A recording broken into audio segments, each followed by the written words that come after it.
नमस्कार, मैं हूं महक बिश्नोई और आप देख रहे हैं एसएस लोकल लाइव। नजर डालते हैं आज की कुछ खास और बड़ी खबरों पर। शुरुआत करते हैं आज की सबसे पहली खबर से। मुरादाबाद जनपद में विधानसभा चुनाव संपन्न हो चुके हैं, मगर इसके बावजूद कई कार्यालयों में कर्मचारी उपस्थित नजर नहीं आ रहे, जिसकी शिकायतें लगातार प्रशासनिक अधिकारियों तक पहुंच रही थी। इसी कड़ी में इन शिकायतों को गंभीरता से लेते हुए कर्मचारियों की उपस्थिति चेक करने के लिए मुख्य विकास अधिकारी आनंद वर्धन ने विकास भवन स्थित कार्यालयों में औचक निरीक्षण किया।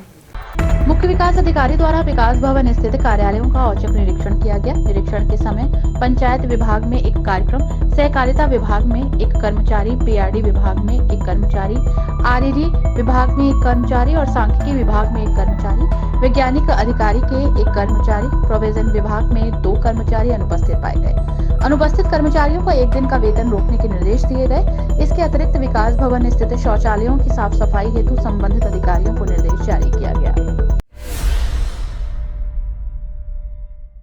मुरादाबाद जनपद के विकासखंड भगतपुरा टांडा क्षेत्र के स्कूलों में वैक्सीनेशन कैंप लगाया गया। इनमें किशोरों को राहत की डोज दी गई।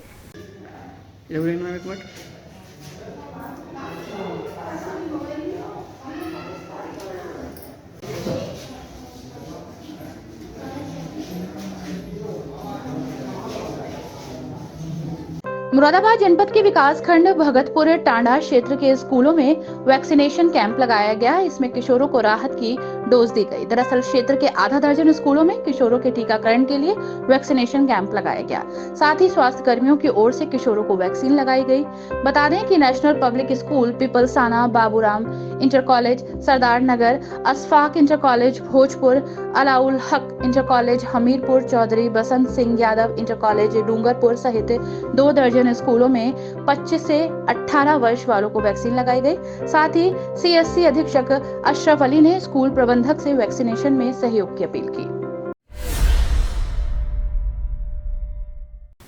हरियाणवी सॉन्ग इंडस्ट्री का जाना पहचाना नाम अजय हुड्डा मुरादाबाद आए। अपने एक से बढ़कर एक सुपर ट्रेड गानों से करोड़ों युवाओं की पसंद हरियाणवी सिंगर अजय हुड्डा ने मुरादाबाद वालों को भी अपने गानों से खूब नचाया।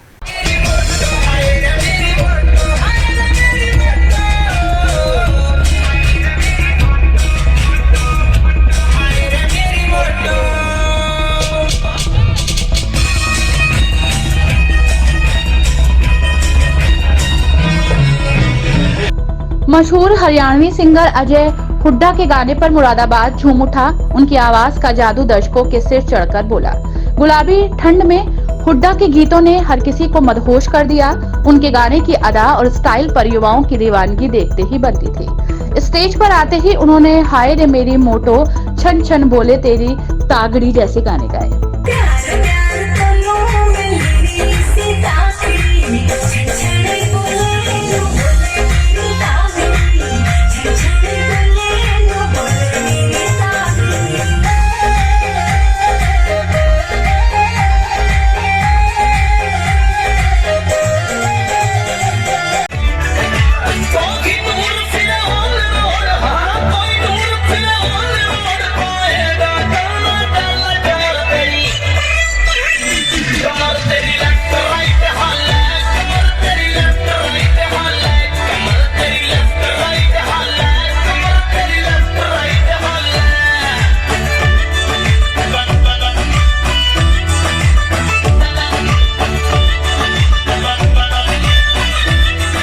आपको बता दें कि रामपुर रोड स्थित एक निजी स्कूल में हरियाणवी सिंगर अजय हुड्डा पहुंचे। वहां पहुंचकर उनके द्वारा गाए गए गानों पर लोगों को झूमने पर मजबूर कर दिया।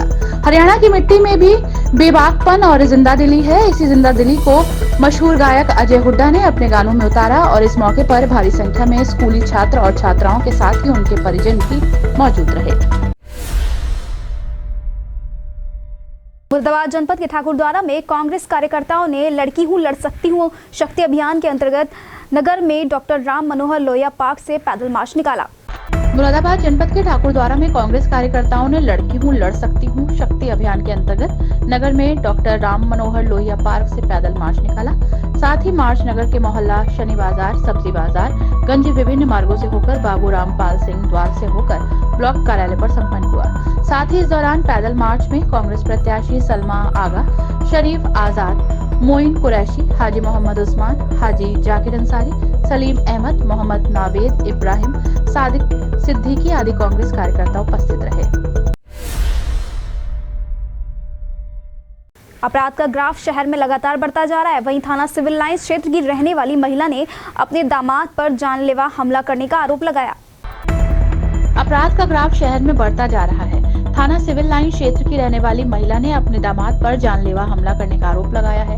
पीड़ित महिला द्वारा बताया गया कि बेटी की शादी दिल्ली में रहने वाले युवक से हुई थी, परंतु शादी के बाद पता चला कि युवक नशा करता है और युवती के साथ मारपीट करता था। उनकी एक बेटी भी हो गई थी, जिसके बाद महिला ने अपनी बेटी और नवासी को अपने घर हरथला बुला लिया। कल रात अचानक महिला का दामाद दिल्ली से उसके घर पहुंचा और लड़की को ले जाने लगा, जिसका विरोध करने पर महिला पर चाकू से हमला कर दिया, जिससे महिला गंभीर रूप से घायल हो गई।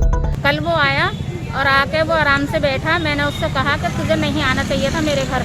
जब मैं तेरे घर नहीं गई 1.5 साल से, तो तू मेरे घर क्यों आया? बोला मैं तो बच्ची से मिलने आया हूँ, मुझे कोई नहीं रोक सकता। मैंने कहा ठीक है। फिर वो बैठा, बैठ के फिर उन्होंने मैंने नाश्ता पानी कराया, उसका खाना खिलाया दोपहर का। सुबह को मैं बोली चाय पी के खाना खा लिया तूने, चाय पी ली, आराम से तू घर चला जा, मिल लिया तू लड़की से। तो फिर इतनी बात पे अपनी बहन से बात करते करते किचन में घुसा, छुरी उठाई उसने और हमला करने लगा। वो नाम क्या है दामाद का? नईमा।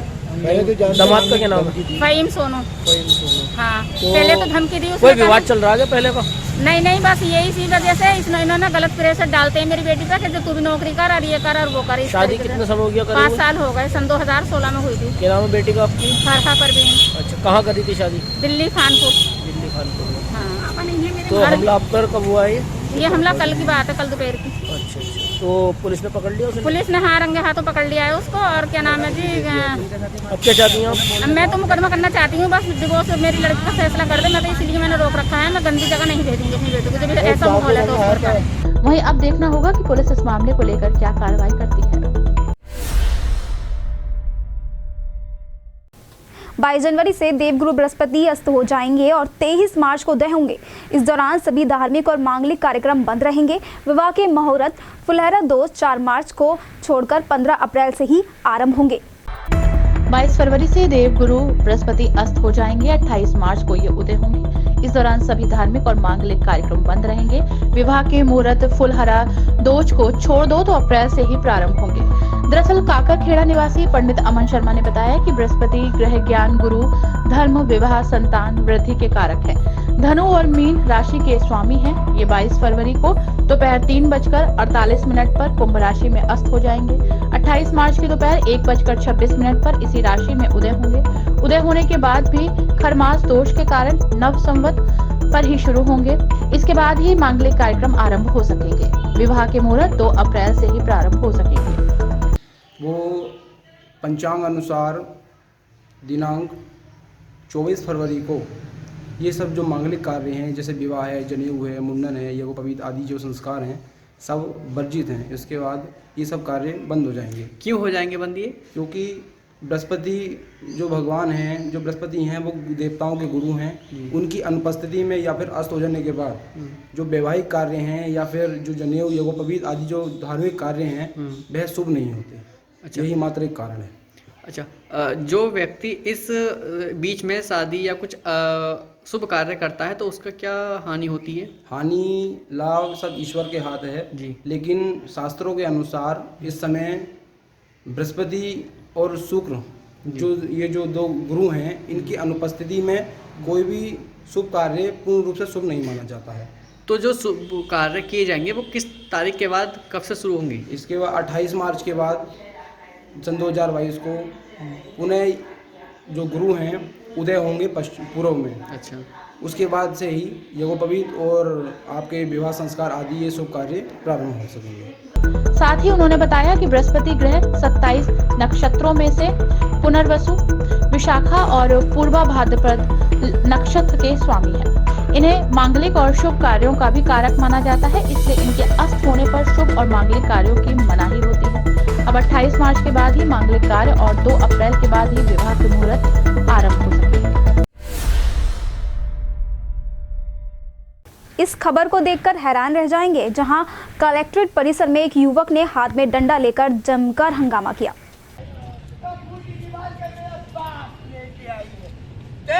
भद्रकाली आई है, भवानी सरकार लेने आई है, आज के तक इन्हें खत्म करने आई है। अपनी सरकार राजनीति नहीं सिंहासन चलेगी। देख नवाज आया है देखें भद्रकाली आई है, कुछ इस तरह के शब्दों के साथ हाथ में डंडा लिए ये युवक खुलेआम घूमता नजर आया। वहीं जिस किसी ने भी इस शख्स को देखा वो भौचक्का रह गया। साथ ही युवक की इस हरकत को देखकर हर कोई हैरान था। आपके भी मन में सवाल उठ रहा होगा, आखिर क्यों ये इस तरह से कर रहा है। आपको बता दें कि ये तस्वीर कलेक्ट्रेट परिसर से आई है, जहां कलेक्ट्रेट परिसर में घुसे इस युवक ने जमकर हंगामा काटा। कलेक्ट्रेट परिसर में अचानक एक युवक हाथ में डंडा लेकर घुस गया और हंगामा करने लगा। युवक को देख कलेक्टर परिसर में लोगों में अफरा तफरी मच गई और लोग इधर उधर देखने लगे।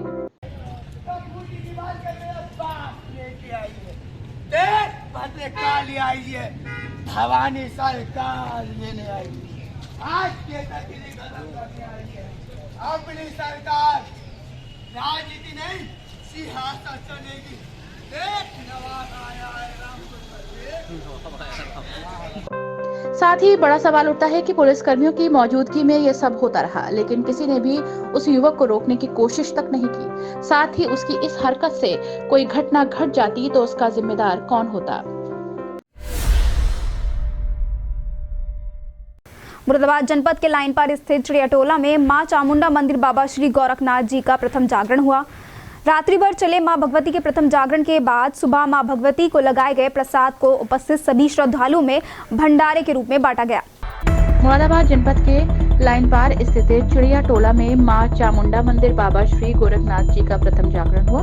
रात भर चले मां भगवती के प्रथम जागरण के पश्चात सुबह मां भगवती को लगाए गए प्रसाद को उपस्थित सभी श्रद्धालुओं ने भंडारे के रूप में ग्रहण किया। लाइन पार स्थित चिड़ियाटोला में मां चामुंडा देवी के मंदिर में आयोजित प्रथम जागरण के साथ साथ विशाल भंडारे में क्षेत्र के धर्म प्रेमियों के सहयोग से मां भगवती के धार्मिक आयोजन को पूर्ण किया गया। प्रथम जागरण के अवसर पर कार्यक्रम की जानकारी देते हुए मां के परम भक्तों द्वारा बताया गया कि कार्यक्रम में मुख्य रूप से शुभम शर्मा, अश्वनी सैनी, मनीष शर्मा, मुकेश शर्मा, सतीश सैनी, राकेश सैनी आदि उपस्थित थे। उत्तर प्रदेश में डीजी रैंक के अधिकारी रहे गुरबचन लाल से धोखाधड़ी हुई। सेवानिवृत्त आईपीएस अधिकारी ने मुरादाबाद की साई सॉफ्ट सिक्योरिटी कंपनी में निवेश किया था। उत्तर प्रदेश में डीजी रैंक के अधिकारी रहे गुरबचन लाल से धोखाधड़ी हुई है। सेवानिवृत्त आईपीएस अधिकारी ने मुरादाबाद की साई सॉफ्ट सिक्योरिटीज कंपनी में निवेश किया था। उनके साथ 1 किलो सोना और 58 लाख रुपए की धोखाधड़ी हुई है, जिसका मुकदमा रविवार देर रात थाना सिविल लाइंस में दर्ज किया गया। ठगों ने कंपनी का पता मुरादाबाद दीनदयाल नगर थाना सिविल लाइंस दिया था। पुलिस ने जांच शुरू कर दी है। उत्तर प्रदेश की राजधानी लखनऊ के गोमती नगर पूर्व के रहने वाले गुरबचन लाल सेवानिवृत्त आईपीएस हैं। उन्होंने सिविल लाइंस थाने में अपने साथ 1 किलो सोना और 58 लाख रुपए की धोखाधड़ी का मुकदमा दर्ज कराया है।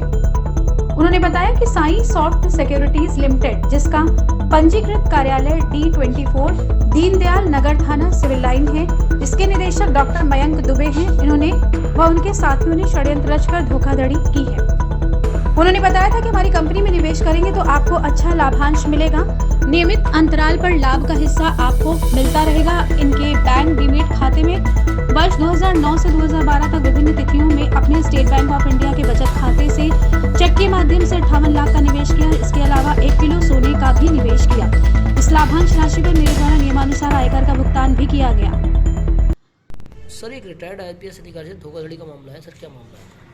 एक कंपनी है रजिस्टर्ड, का नाम है साई सॉफ्ट सिक्योरिटीज़। तो जो है हमारे पास तहरीर मिली थी कि इस कंपनी के द्वारा जो है काफ़ी समय तक इन्वेस्टमेंट कराया गया उन ऑफिसर जब उनके द्वारा, और कुछ लाभांश भी दिया गया स्टार्टिंग में, बट फिर कुछ कूट रचित डॉक्यूमेंट से जो है लाभांश उन्हें प्राप्त नहीं हुआ और बाद में फिर इनका कई समय तक तगादा उन्होंने किया। उसके बाद उन्होंने कॉन्ट्रैक्ट भी समाप्त कर लिया। तो उन्होंने करीबन 58 लाख इन 7-8 सालों के दौरान इन्वेस्ट किए और कुछ गोल्ड ज्वेलरी भी इन्वेस्ट की, बट इन दी एंड उन्होंने कूट रचना और धोखाधड़ी की वजह से 406, 467, 68 इसका मुकदमा कराया गया है और इसके वैधानिक कार्रवाई की जा रही है। ऐसे अब तक कोई गिरफ्तारी हुई सर इसमें? नहीं, ये कल ही मुकदमा लिखा गया है। इसमें हमारे को जो प्रपत्र मिले हुए हैं उसकी हम जांच कर रहे हैं और हम एक आधार पर पहुंचने के बाद इसमें आगे की कार्रवाई की जाएगी। ठीक है। साथ ही आपको बताते चले कि थाना सिविल 9 में धोखाधड़ी का मुकदमा दर्ज किया गया है। थाना प्रभारी ने बताया कि मुकदमा दर्ज कर मामले की जांच शुरू कर दी है।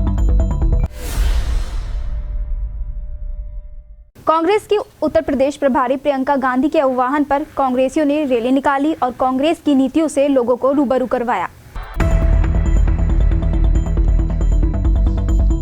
कुंदरकी में कांग्रेस की विधानसभा प्रत्याशी दरखशा एहसान और जिला अध्यक्ष असलम खुर्शीद के नेतृत्व में लड़की हूँ लड़ सकती हूँ नारे के साथ कांग्रेसियों ने नगर में रैली निकालकर कांग्रेस की प्रतिज्ञाओं के बारे में लोगों को बताया कि प्रियंका गांधी ने प्रदेश में कांग्रेस की सरकार बनने पर किसानों का पूरा कर्ज माफ करने, बिजली बिल, कोरोना काल का बकाया माफ करने, 20 लाख लोगों को सरकारी रोजगार देने, महिलाओं को फ्री बस यात्रा, छात्राओं को स्मार्टफोन और स्कूटी देने, वृद्धाओं और विधवाओं को हर माह 10,000 रुपए पेंशन देने आदि की प्रतिज्ञा की है।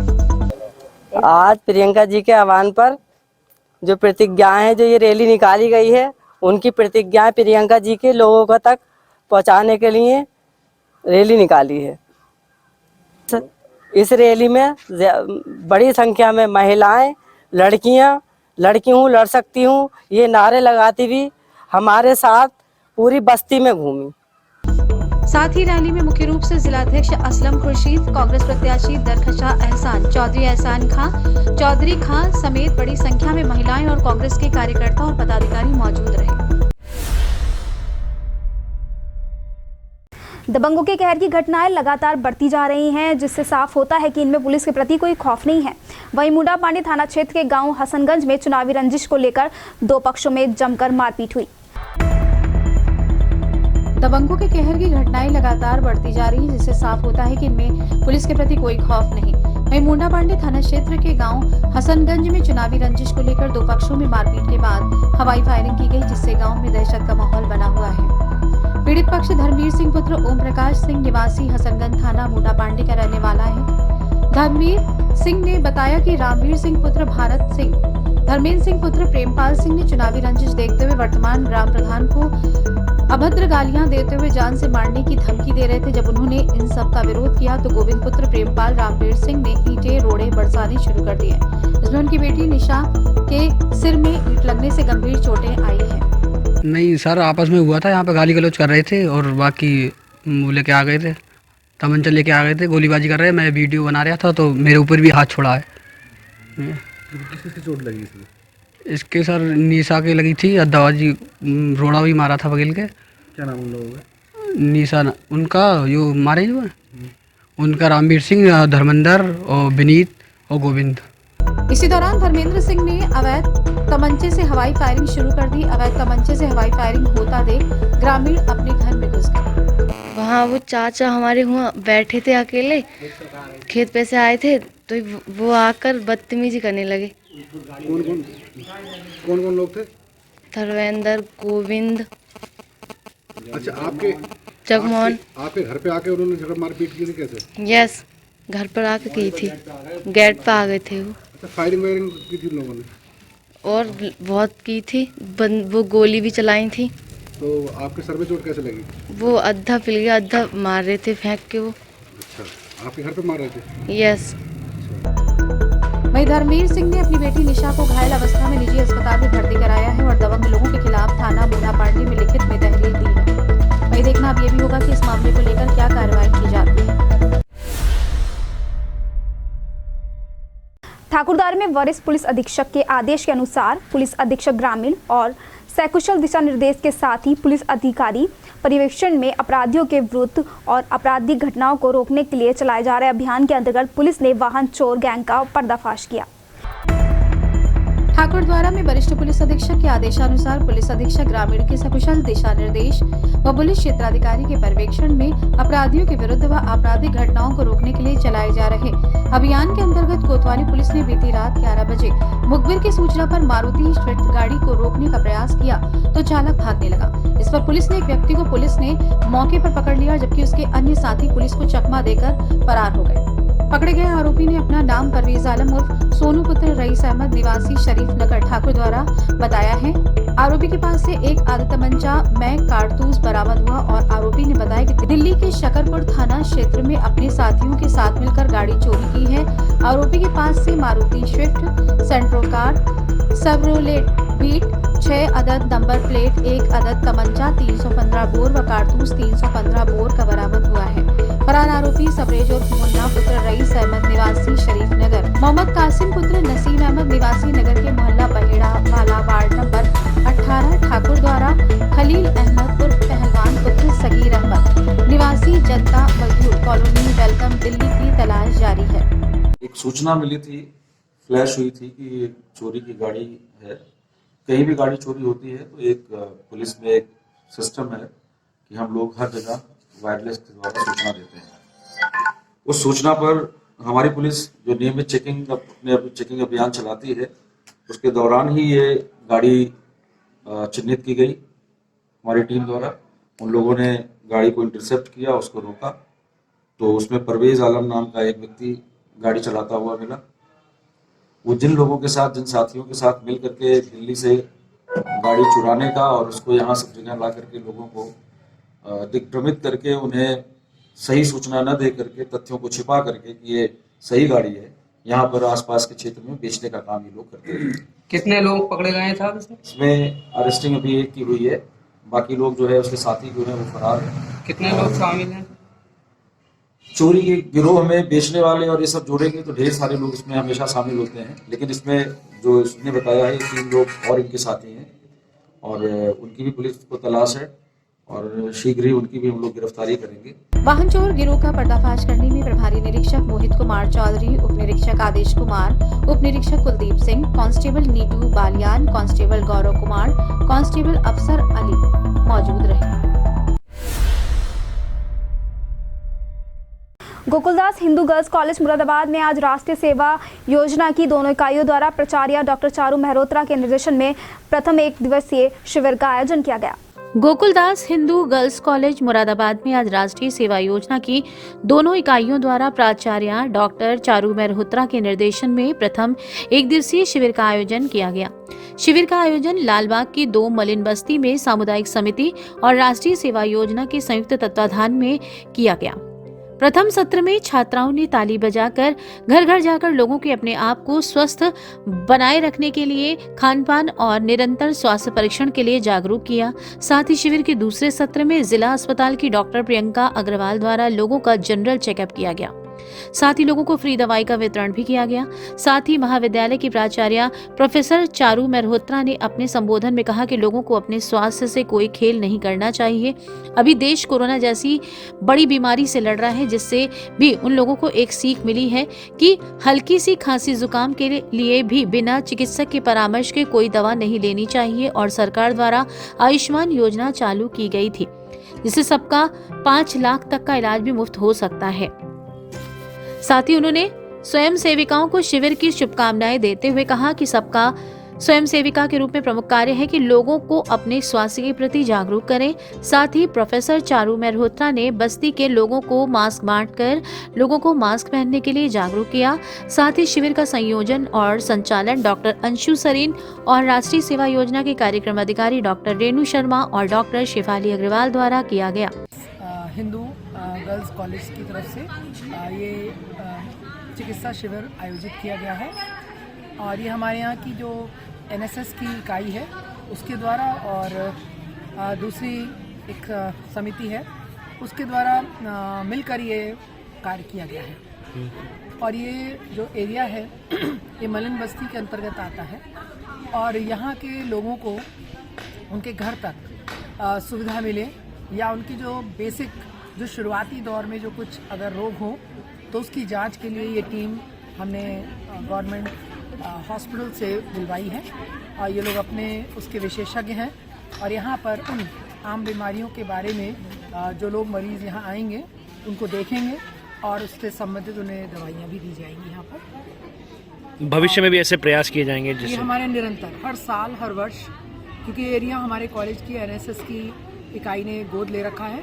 तो यहाँ पर वो अपने शिविर लगाते रहते हैं और इस तरीके के मेडिकल कैंप्स जो है वो लगते रहते हैं और अवेयरनेस कैंप लगते रहते हैं। जिससे इसके बाद 7 दिवसीय एक शिविर मतलब कैंप लगेगा, जिसमें बच्चे यहीं रहकर यहाँ की जो स्वच्छता से संबंधित बात है या जो सैनिटेशन में जो नालियों वगैरह में जो रुकावट है वो, या इससे संबंधित जो लोकल लोगों की परेशानियाँ हैं उनको वो जानेंगे और उसके बाद जो उससे संबंधित अधिकारी हैं उन तक इनकी बात को वहाँ पहुँचाएंगे और उनकी समस्याओं का समाधान करेंगे।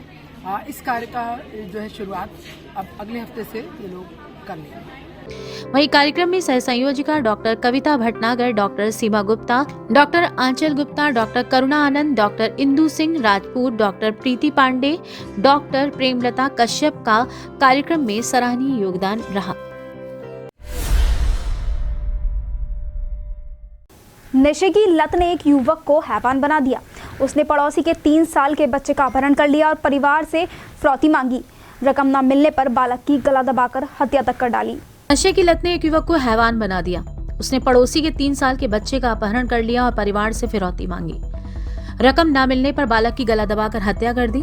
घटना रामपुर जिले के थाना शहजाद नगर क्षेत्र की है। यहाँ के बराखास गांव के सकाब हुसैन मेहनत मजदूरी करते हैं। वो जरी पैचवर्क के अलावा शादी समारोह में खाना भी बनाते हैं।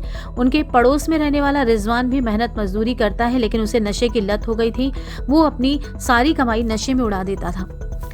कई बार लोगों से उधार के नाम पर पैसे लेकर नशा करने लगा, जिस पर लोगों ने उसे पैसे देने बंद कर दिए। आरोप है कि रविवार को उसने सकाब से भी रुपए मांगे, उसने मना कर दिया। इस पर रिजवान ने दोपहर करीब 3 बजे गांव में खेल रहे सकाब के 3 साल के बेटे अफान का अपहरण कर लिया। शाम तक बच्चा घर नहीं आया तो स्वजनों को चिंता हुई, उनकी तलाश शुरू कर दी। इसी दौरान आरोपित रिजवान ने फोन करके बच्चे के पिता को बताया कि उसने अपहरण कर लिया है। बच्चे को छोड़ने के बदले 50,000 रुपए की मांग की। पुलिस को बताने पर बच्चे को जान से मारने की धमकी दी। स्वजन घबरा गए। पुलिस को बिना बताए बच्चे की तलाश शुरू कर दी। देर रात इसकी जानकारी पुलिस को भी मिल गई। शहजाद नगर थाना प्रभारी प्रदीप मलिक गांव पहुंच गए। उन्होंने मामला बच्चे से जुड़ा होने पर उच्च अधिकारियों को बताया। रात में ही पुलिस अधीक्षक अंकित मित्तल और अपर पुलिस अधीक्षक डॉक्टर संसार सिंह भी आ गए। बच्चे की तलाश के साथ ही आरोपित की भी खोजबीन शुरू कर दी। एसओजी और सर्विलांस टीम सक्रिय हो गई। मोबाइल की लोकेशन से पुलिस आरोपित तक पहुंच गई। लखनऊ में पुलिस मुख्यालय पर आरक्षी पद पर कार्यरत रही नजीमाबाद की रुचि सिंह की दुखद मौत के बाद सोमवार सुबह करीब 7 बजे भाई रुचि का शव लेकर बिजनौर के नजीमाबाद स्थित घर पहुंचा तो परिवार में चीख पुकार का माहौल हो गया। लखनऊ में पुलिस मुख्यालय में आरक्षी पद पर कार्यरत रही नजीबाबाद की रुचि सिंह की दुखद मौत के बाद सोमवार सुबह करीब 7 बजे भाई रुचि का शव लेकर बिजनौर के नजीबाबाद स्थित घर पहुंचा। परिवार में चीख पुकार मच गई। शव कई दिन तक नाले में पड़ा होने के कारण खराब हो चुका था। वहीं शव का पोस्टमार्टम भी कराया गया था, इसलिए शव को घर लाकर ज्यादा खोला नहीं गया। अंतिम दर्शन की औपचारिकता करने के बाद शव को अंतिम संस्कार के लिए हरिद्वार ले जाया गया। गौरतलब है कि रुचि की हत्या के आरोप में प्रतापगढ़ में तहसीलदार को गिरफ्तार किया गया है। परिवार की मर्जी के खिलाफ जाकर अपनी राह खुद चुनने वाली रुचि सिंह से यूं तो परिवार ने भी दूरियां पैदा कर ली थी, लेकिन उसकी दुखद मौत के बाद परिवार का रुचि में लगाव पैदा हो गया। लड़की रुचि योगेंद्र कुमार की लड़की थी।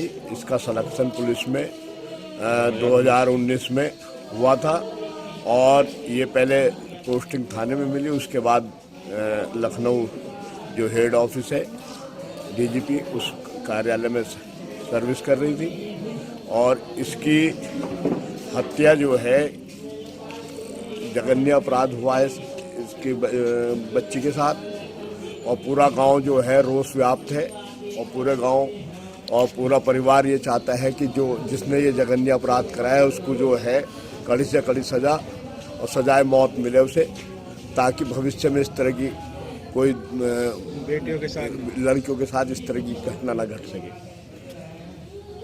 रुचि की मौत से बिलख रहे पिता योगेंद्र सिंह का रोते रोते कहना था कि वो पुत्री की मौत के लिए जिम्मेदार तहसीलदार को कड़ी से कड़ी सजा दिलाकर रहेंगे। आजकल सोशल नेटवर्किंग साइट्स बहुत दूर तक पहुंच गई हैं। गांव हो या शहर, हर जगह फेसबुक और व्हाट्सएप लोगों ने चलाना शुरू कर दिया है। इस 21वीं शताब्दी के इंटरनेट जमाने में ऑनलाइन प्यार भी तेजी से बढ़ रहा है।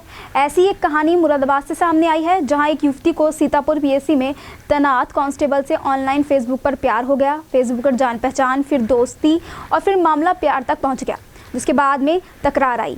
तो आइए आपको सुनाते हैं फेसबुक पर प्यार की ये कहानी। आइए बताते हैं आपको क्या है पूरा मामला। दरअसल जनपद मुरादाबाद की रहने वाली एक युवती ने सीतापुर पीएससी में तैनात कांस्टेबल पर कई गंभीर आरोप लगाए हैं। युवती ने बताया कि उसकी दोस्ती साल 2020 में सीतापुर पीएससी में तैनात नितिन कुमार से फेसबुक के माध्यम से हुई। धीरे धीरे दोस्ती प्यार में बदल गई। सीतापुर पीएससी में तैनात कांस्टेबल नितिन कुमार ने मुरादाबाद की रहने वाली युवती को अपना फोन नंबर फेसबुक के माध्यम से दिया था। युवती ने बताया कि उसके बाद कांस्टेबल नितिन कुमार से उसकी फोन पर बातचीत शुरू हो गई। आगे युवती ने बताया कि कांस्टेबल नितिन कुमार ने शादी का झांसा देकर कई बार उसके साथ शारीरिक संबंध बनाए। युवती ने कांस्टेबल नितिन से शादी को कहा तो नितिन ने इनकार कर दिया और ये कह दिया कि अभी शादी में टाइम लगेगा। आगे युवती ने कहा कि कांस्टेबल नितिन कुमार ने उसको लखनऊ बुला लिया और अपने दोस्त के कमरे में ले जाकर कोल्ड ड्रिंक में बियर मिलाकर शारीरिक संबंध बनाए। युवती ने यह भी बताया कि नितिन कुमार लगातार उसके साथ शारीरिक संबंध बनाता रहा और शादी का झांसा देता रहा। युवती ने यह भी आरोप लगाया है कि कांस्टेबल नितिन कुमार ने शादी के लिए उससे 15 लाख रुपए की रकम मांगी है। आगे युवती ने कहा कि उसके पास कांस्टेबल नितिन कुमार की कॉल रिकॉर्डिंग जैसे सबूत है। फिलहाल ये मामला यही नहीं थमा। मुरादाबाद महिला थाने में इस पूरे मामले की पीड़िता युवती ने शिकायत की। शिकायत के बाद पुलिस ने गंभीरता से लेते हुए मुकदमा दर्ज कर लिया है, लेकिन युवती इंसाफ के लिए अभी महिला थाने में तैनात इंस्पेक्टर से गुहार लगा रही है। जानकारी देते हुए पीड़िता युवती ने क्या कुछ कहा, आइए सुनते हैं उसी की जुबानी। मेरी फेसबुक द्वारा नितिन कुमार से मुलाकात हुई। काफी समय से मेरी बातचीत होती चली आ रही थी। काफी दिन के बाद नितिन कुमार ने मेरे साथ शारीरिक संबंध बनाए और शादी का झांसा दिया। शादी का झांसा देकर शारीरिक संबंध बनाए। संबंध बनाने के बाद मैंने शादी का प्रस्ताव रखा कि मुझसे शादी कर लो। शादी करने के लिए नितिन कुमार इनकार करने लगा, बोले मैं शादी नहीं करूँगा, मेरे बुलंदशहर की लड़की से चक्कर है, मैं शादी उससे करूँगा। अगर तेरे माँ बाप 15 लाख रुपए और एक कार मुझे दे सकते हैं तो मैं तुझसे शादी कर लूँगा। नितिन शादी के लिए मना करने लगा। मैंने मुकदमा महिला थाने पर लिखवा दिया। महिला थाने पर लिखवाने के बाद नितिन कुमार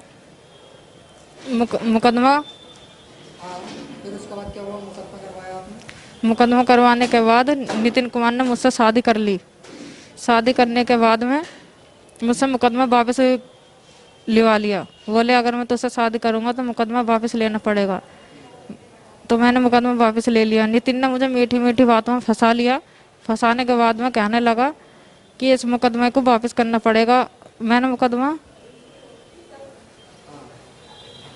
करवाने के बाद क्या बोला? अब रखने के लिए तैयार नहीं किया? अब रखने के लिए मना कर रहा है। बोले मैं रखूंगा नहीं, जेल चला जाऊंगा। युवती ने बताया कि करीब 1 महीने से वो महिला थाने के चक्कर लगा रही है, लेकिन उसकी सुनवाई नहीं हो रही है। युवती का कहना है कि सीतापुर में तैनात नितिन कुमार की अभी तक गिरफ्तारी नहीं हुई है। भले ही पुलिस ने मुकदमा दर्ज कर लिया है और वो लगातार इंसाफ की गुहार लगा रही है।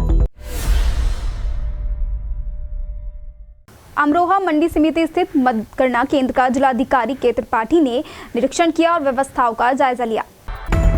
बता दें कि अमरोहा जनपद के देहात थाना क्षेत्र के मंडी समिति स्थित मतगणना केंद्र का जिलाधिकारी निरीक्षण किया, जहां पर दूसरे चरण में मतदान शांतिपूर्ण तरीके से संपन्न कराने के बाद सभी ईवीएम मशीनों को सुरक्षित मंडी समिति स्थित स्ट्रांग रूम में रखवा दिया गया, जिसका अचानक निरीक्षण करने के लिए जनपद के जिलाधिकारी बालकृष्ण त्रिपाठी पहुंचे, जहां पर उन्होंने सीडीओ चंद्रशेखर शुक्ला और समस्त अधिकारियों के साथ निरीक्षण किया और व्यवस्थाओं का जायजा लिया। जिलाधिकारी ने बताते हुए कहा कि अमरोहा में 10 मार्च को मतगणना कराई जाएगी।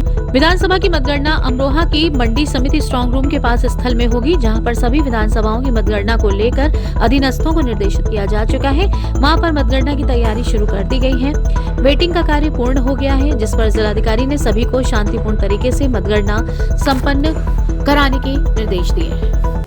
आज मंडी समिति में जो हमारे स्ट्रांग रूम बने हुए हैं उसका निरीक्षण किया गया है। चारों विधानसभाओं के जो हमारे ईवीएम मशीनें हैं वो मतदान के उपरांत ही रखी गई हैं। सिक्योरिटी व्यवस्था को देखा गया और किस प्रकार से इसको सुरक्षा की जा रही है और कैसे हमारे जो कैंडिडेट्स के एजेंट्स भी आए हुए हैं वो देख रहे हैं संतुष्ट है नहीं संतुष्ट है। उनसे वार्ता किया, सब लोग संतुष्ट हैं और व्यवस्था ठीक पाई गई है।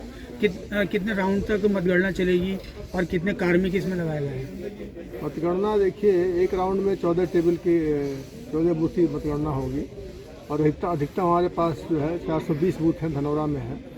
तो अधिकतम राउंड हमारा 30 चलेगा अपने जनपद में, 30 राउंड की मतगणना होगी। और उसके हिसाब से एक विधानसभा में रिजर्व लेकर के 76 कार्मिक लगाए गए हैं। आपको बताते चलें कि अमरोहा में 10 मार्च को मतगणना कराई जाएगी।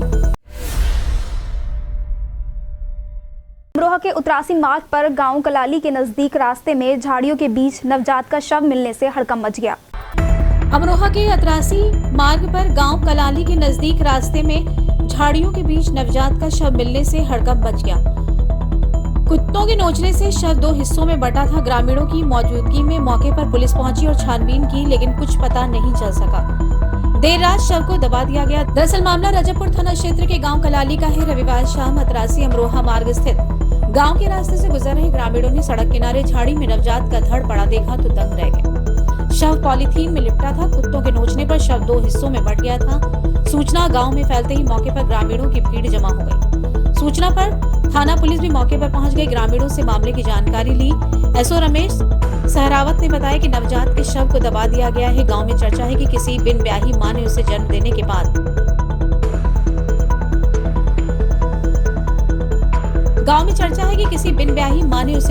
बाद पॉलीथीन में लपेटकर यहां से फेंका होगा। कुत्ते के नोचने पर शव 2 हिस्सों में बटा था।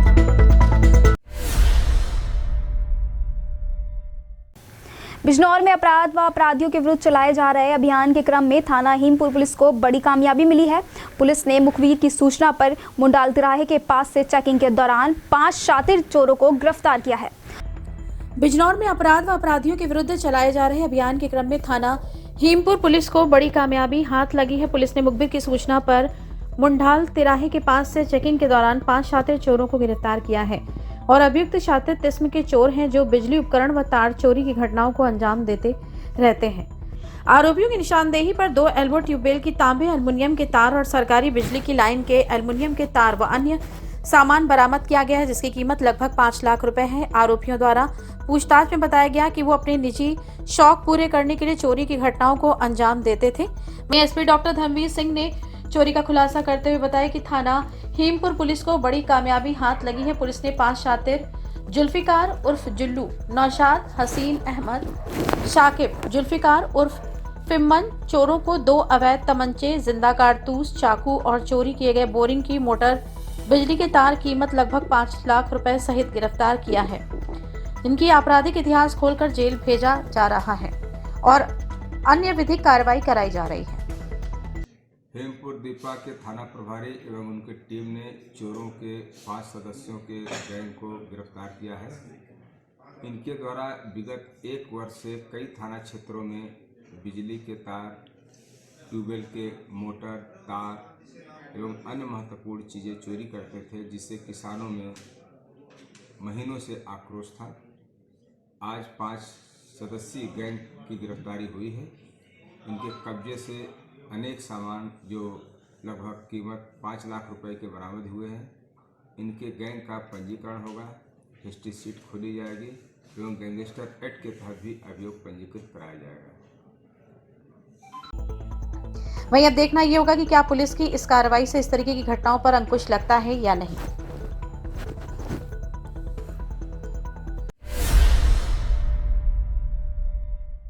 मुरादाबाद के दिल्ली रोड स्थित डीएनएस कॉलेज के प्रांगण में एक क्रिकेट टूर्नामेंट का आयोजन किया गया।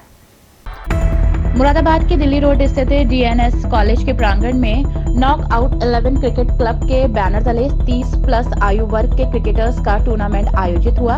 इस क्रिकेट टूर्नामेंट में मुरादाबाद के अलग अलग फील्ड से क्रिकेटर भाग ले रहे हैं। दरअसल डीएनएस कॉलेज पहुंचे मुरादाबाद दीवार एसोसिएशन के राकेश वशिष्ठ और पूर्व सचिव विनय कौशिक द्वारा क्रिकेट टूर्नामेंट का शुभारंभ किया गया। सबसे पहले पिच पर पहुंचे मुख्य अतिथि द्वारा खिलाड़ियों से हाथ मिलाकर उनका अभिनंदन किया गया। उसके बाद मैदान में मुख्य अतिथियों द्वारा कॉइन हवा में उछालकर क्रिकेट खेल का शुभारंभ हुआ। साथ ही खिलाड़ियों के बीच मौजूद रहे मुख्य अतिथि दीपा एसोसिएशन के अध्यक्ष राकेश वशिष्ठ और सचिव विनय कौशिक द्वारा क्रिकेट के खेल को खेला गया। साथ ही उन्होंने बल्ले से बेहतरीन खेल का प्रदर्शन करते हुए गेंद को बाउंड्री लाइन के पार भेज दिया। आज का कार्यक्रम जो है एक टूर्नामेंट हो रहा है डीएनएस कॉलेज के ग्राउंड में। तो सबसे पहले तो मैं आयोजक मंडल को बधाई कि स्पोर्ट्स को इस तरह वो प्रोत्साहित कर रहे हैं, और जो क्षेत्र के हमारे खिलाड़ी हैं, नौजवान खिलाड़ी हैं, उनके प्रोत्साहन के लिए इस तरीके के टूर्नामेंट होने बहुत ज़रूरी हैं। और मैं तो पूरे ये विश्वास भी रखता हूँ, उम्मीद भी रखता हूँ कि हमारे अभिषेक भाई इसके लिए बधाई के पात्र हैं, इनकी टीम बधाई की पात्र है, और विशेषकर मेरी छोटी बहन ब्रजबाला इसके लिए बधाई की पात्र है। मुझे तो बड़ा अच्छा लगा जब ब्रजबाला का फ़ोन आया आज के इस कार्यक्रम के लिए, तो मुझे एक बात इसकी बहुत बुरी लगी। मुझसे बोली भैया आपको इसका उद्घाटन करना है, तो मैंने कहा ब्रजबाला मैं इतना बड़ा नहीं हूँ, मैं तो खुद खिलाड़ी हूँ, मैं तो सोच रहा था मुझे खेलने के लिए बुला रही है, तो अगली बार मुझे उम्मीद है जब टूर्नामेंट करा के मुझे खेलने के लिए बुला के। बहरहाल इसके लिए बधाई के पात्र, और निश्चित रूप से इस तरीके के जो टूर्नामेंट होते हैं ना, उससे हमारे नए नए खिलाड़ी प्रोत्साहित होते हैं, अच्छे खिलाड़ी बनते हैं। और जिस तरह हमारे मोहम्मद शमी है, पीयूष चावला हैं, अभी 3 छोटे भाई हमारे रणजी के लिए भी 2 खिलाड़ियों का सिलेक्शन हुआ है, IPL में उनका सिलेक्शन हुआ है, और नए नए बच्चे और नए नए खिलाड़ी इस तरह के मुरादाबाद से जाएँ, मुरादाबाद शहर का नाम रोशन करें, उनके लिए ढेर सारी शुभकामनाएं। साथ ही इस मौके पर क्रिकेट टूर्नामेंट आयोजक अभिषेक शर्मा, विनय कौशिक, सुरेश कुमार शर्मा, अचल कुमार शर्मा, ब्रजबाला सिंह, एडवोकेट मुकेश कुमार शर्मा आदि लोग मौजूद रहे। अहमदाबाद बम धमाके में शामिल 38 दोषियों में से बिजनौर का तनवीर भी शामिल है, जिसके बाद पुलिस ने तनवीर के घर पर डेरा डाल दिया है। इस मामले में तनवीर के पिता का कहना है कि दोषी कोई भी हो, उसको सख्त से सख्त सजा होनी चाहिए। सन 2008 के 26 जुलाई महीने में अहमदाबाद में बम ब्लास्ट हुआ था, जिसमें दर्जनों की संख्या में लोगों की जान गई थी, जबकि दर्जनों लोग गंभीर रूप से घायल हुए थे। 13 साल की सुनवाई के बाद कोर्ट ने कुछ लोगों को बरी कर दिया, तो वहीं 38 दोषियों को फांसी की सजा सुनाई है। इन दोषियों में बिजनौर के नजीबाबाद के रहने वाले तनवीर भी शामिल है, जिसके बाद पुलिस ने नजीबाबाद में तनवीर के निजी मकान पर डेरा डाल दिया। कोर्ट के आदेश के बाद से पुलिस ने तनवीर के घर को छावनी में तब्दील कर दिया। बातचीत के दौरान तनवीर के पिता ने कहा कि दोषी कोई भी हो, उसको सजा मिलना बेहद जरूरी है। उनको आपको फांसी की सजा हो गई उनको। देखो जो अगर दोषी है क्या तो दोषी को सजा अभी तो अल्लाह को पता, ऊपर वाला है ना। और अगर दोषी नहीं और फिर सजा है तो गलत। अब ये तो अदालत जाने वो जाने। वो तो बिल्कुल बेचारा बेगुनाह था, और क्या। तो पुलिस ने कहाँ से पकड़ा था? बस अब ये अल्लाह को तो वही का केस है। नहीं मैम, कहाँ से? वहीं से पकड़ा था। हमें तो पता ही नहीं, हम रोज नहीं जगह आज देखिए यहाँ का केस तो है, वहीं का केस है, उधर का केस है, अहमदाबाद का केस है। आपको बता दें कि पुलिस ने तनवीर के परिजनों से मिलने पर किसी भी व्यक्ति पर रोक लगा दी है। थाना मझौला क्षेत्र में रहने वाले लोगों ने एक व्यक्ति पर भूमि कब्जा करने का आरोप लगाया। साथ ही भारी संख्या में लोग डीएम कार्यालय पहुंचे और जोरदार प्रदर्शन किया।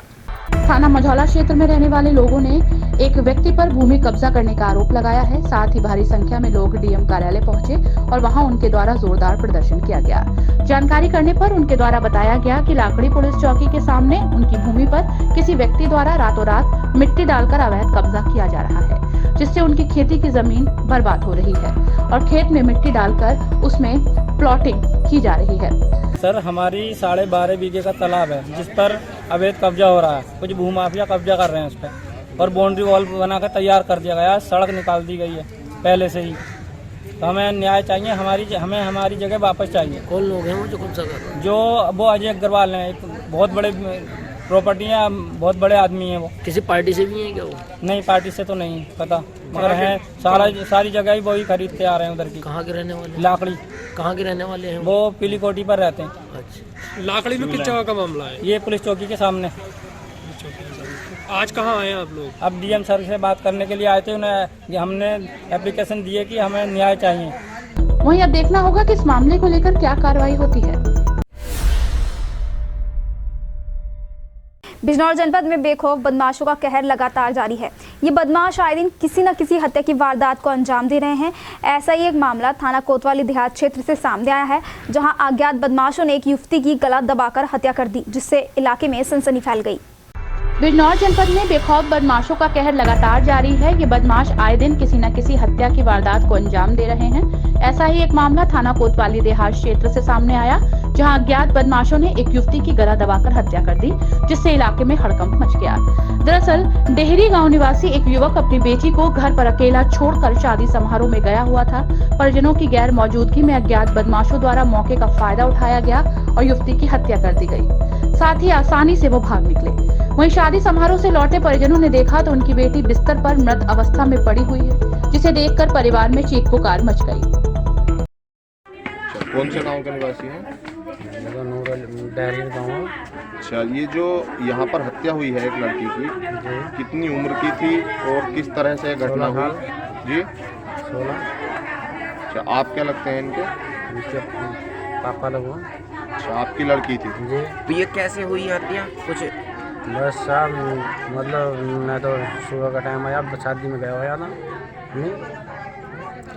आपके घर पे कौन कौन थे यहाँ? बस लड़की थी मेरी।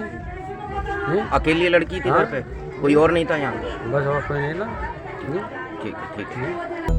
वहीं आनंद फानन में इसकी सूचना पुलिस को दी गई। सूचना पाकर मौके पर पहुंची पुलिस ने घटनास्थल की छानबीन की और परिजनों से पूछताछ शुरू कर दी। जी प्रधान जी, ये जो हत्या हुई है एक नाबालिग लड़की की जी आपके गांव में, जी क्या है पूरा मामला? अब इसे देखना पड़ेगा, अभी तो इसकी कोई जानकारी निकल के नहीं आ रही। जो भी होगा बारीकी से बारीकी में इसकी जांच कराएंगे और पूरा जो ऐसा मुलजिम तक पहुंचा जाएगा। अच्छा, लड़की का क्या नाम है इसका? लड़की का नाम शिवानी है। कितनी उम्र थी लड़की की? लड़की की उम्र है 17-18 साल के आसपास। अच्छा, क्या लग रहा है ये कैसे करी गई हत्या?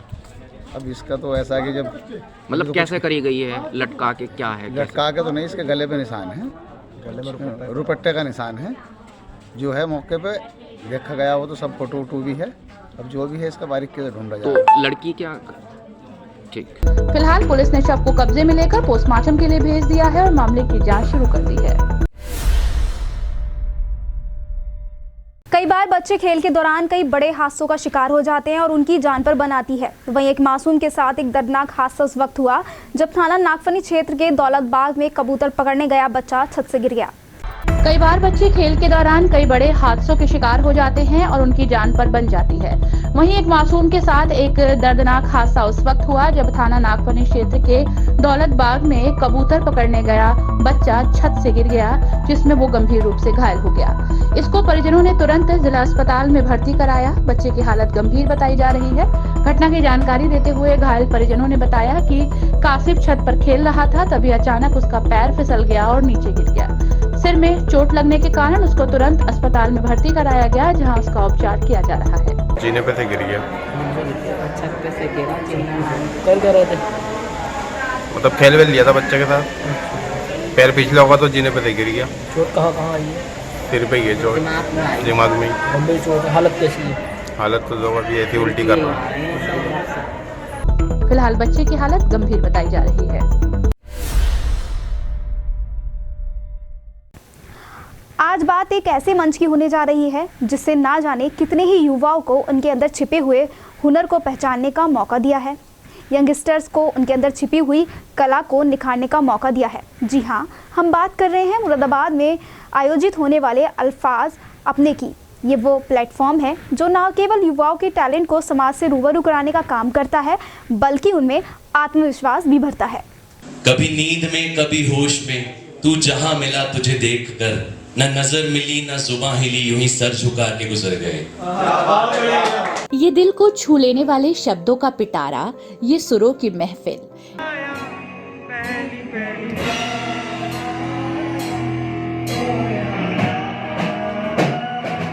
ये टैलेंट का भंडार।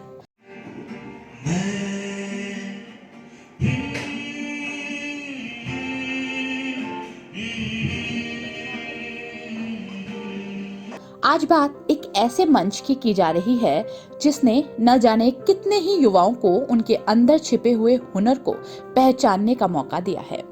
यंगस्टर्स को उनके अंदर छिपी हुई कला को निखारने का मौका दिया है। जी हाँ, हम बात कर रहे हैं मुरादाबाद में आयोजित होने वाले अल्फाज अपने की। ये वो प्लेटफॉर्म है जो न केवल युवाओं के टैलेंट को समाज से रूबरू कराने का काम करता है, बल्कि उनमें आत्मविश्वास भी भरता है।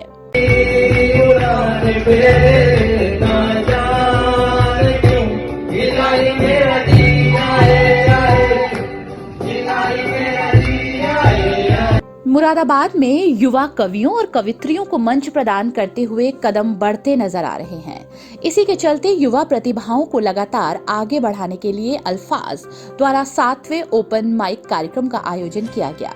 दीनदयाल नगर स्थित सिल्वर स्पून रेस्टोरेंट में आयोजित इस कार्यक्रम के दौरान मुरादाबाद और अन्य जनपदों से आए युवाओं और युवतियों ने अपनी कला का प्रदर्शन किया।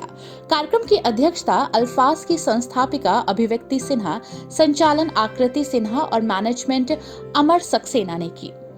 वहीं इस कार्यक्रम में राघव, मुस्कान, अदिति, श्याम और तनीषा ने कार्यभार संभाला। कार्यक्रम के दौरान राघव, अदिति, देवांशी, श्रीकांत, ऐशा, राशि, शिवानी, हर्ष, अंशित, वैशाली, अभय, यहाँ, गिरीश, श्रुति और सिद्धार्थ की एक से बढ़कर एक उम्दा कविताएं सुनाई गई, जिन्होंने सभी का दिल जीत लिया। सरेआम रुस्वा करने की उसने कोई तो वजह बताई होगी, दूरी यूं ही तो ना आई। खिड़की से झांक कर देखो, दिख जाएगा आशिक तुम्हारा, बस आज के लिए अनब्लॉक कर दो, आज जन्मदिन है तुम्हारा। क्या बात है। आज कुछ चेहरे अनजाने हैं, कुछ चेहरे पहचाने हैं। यूं ही मुलाकात बढ़ेगी, यूं ही मुलाकात बढ़ेगी तो राबता बढ़ेगा। एक दिन सब अनजाने अपने बन जाने हैं। तो वहीं श्याम और मनीषा के गायन ने इस कार्यक्रम में खूब सुर बिखेरे। और इस दिल में क्या रखा है, तेरा ही दर्द छुपा रखा है। तो वहीं ईशान सक्सेना की स्टैंड अप कॉमेडी ने सभी को गुदगुदा दिया। बहुत अच्छे लग रहे हैं मेरे। साथ ही हुनर द बैंड और Soul of Four rock band ने अपने सुरों से समा बांध दिया। मुझे आता देख सड़क पे भाग जाती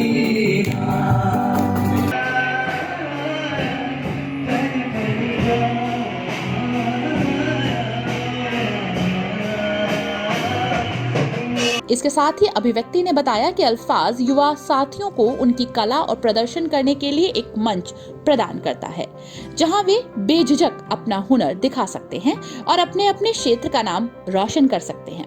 सिल्वर स्पून रेस्टोरेंट में हमने अल्फाज का 7th open mic event organise कराया है, जिसमें कई दूर दूर से कई अलग अलग शहर से पार्टिसिपेंट्स आए थे, जिन्होंने यहाँ पे परफॉर्म किया था, जिसमें बिजनौर, रामपुर, बरेली, नोएडा, दिल्ली, कन्नौज आदि से परफॉर्मर्स आए थे। उन्होंने अपनी आज poetry, story telling, stand up, singing, music को अपनी कला का प्रदर्शन किया है। अल्फाज के बारे में थोड़ा बता दूं कि अल्फाज एक ऐसा मंच है जो हर उस हुनर को एक प्लेटफॉर्म देता है जहां पर वो अपनी कला का प्रदर्शन कर सकते हैं।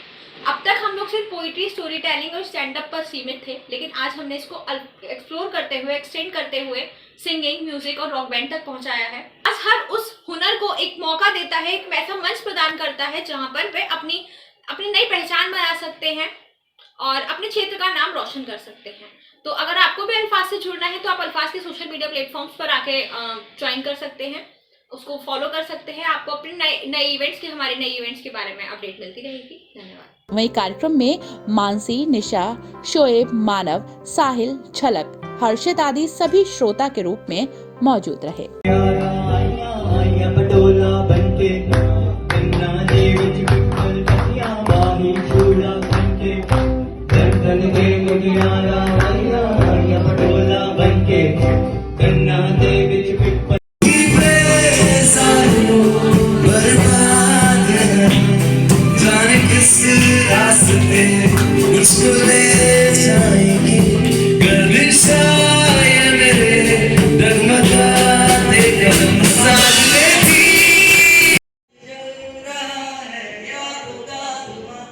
जो भेजी थी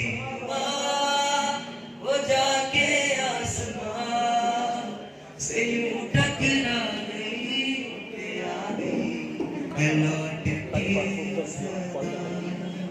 शुक्रिया।